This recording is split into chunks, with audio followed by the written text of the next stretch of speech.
I attended about a month ago a meeting in Japan, in Kyoto, organized by a remarkable individual named Koji Omi, who was, among other things, a finance minister of Japan for a while.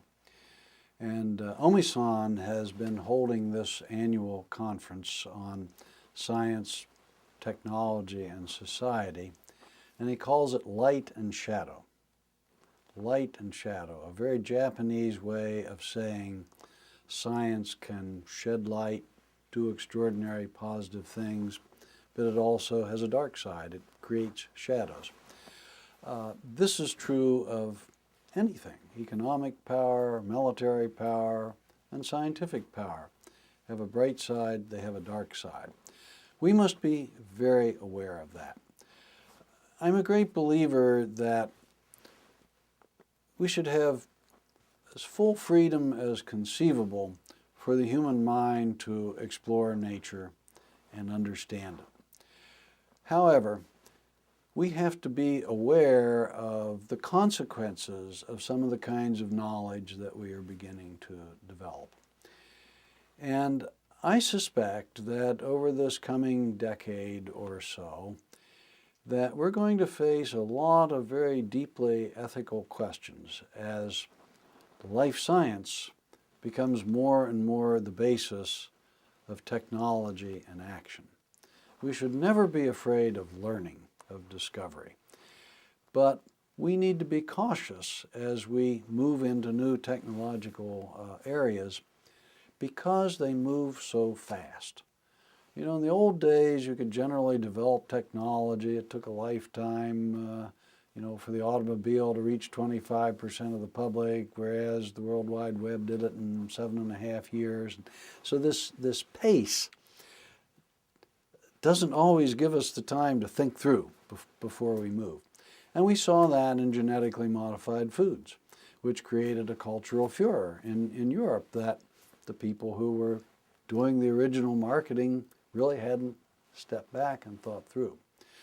So the two areas that I think we're going to have to think deeply about are certainly the whole world that's beginning to evolve of synthetic biology and of the increasing genetic knowledge we're going to have of ourselves and others.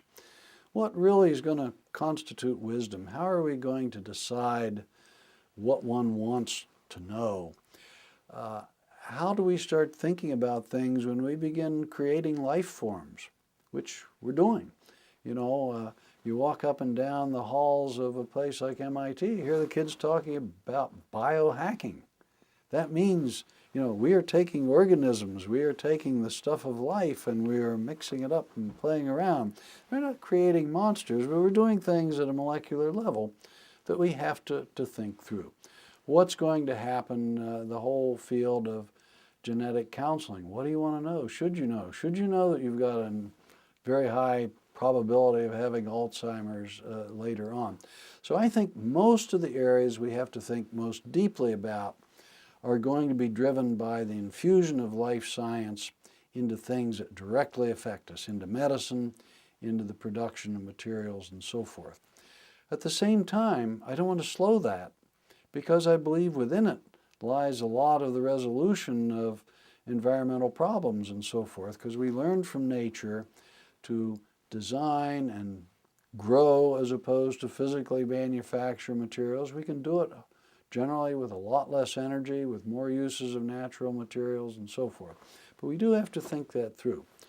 A more understandable example, because we're in some ways farther down the path, is people have some legitimate concerns about nanotechnology. And it's a complicated area because nano just really refers to building things out of extremely small molecules and particles. And we've been doing this forever on one hand. But on the other hand, we're starting to take metals and various materials and put them in this very small form that can enter directly into cells, can be breathed in different ways. Chances are 99% of it is not going to be dangerous, but we have to be willing to kind of make the investments as we go along to engage bright people who, by the way, cannot all be professional scientists and engineers.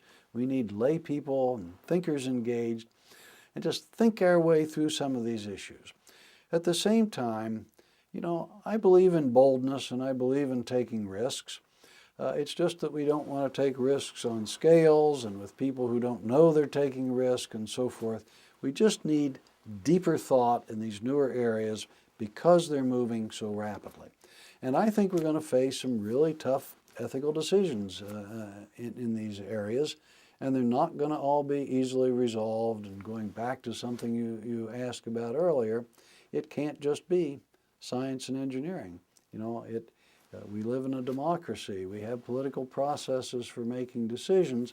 We just want those decisions to be truly well informed and questions shaped in ways that really make sense and are appropriate.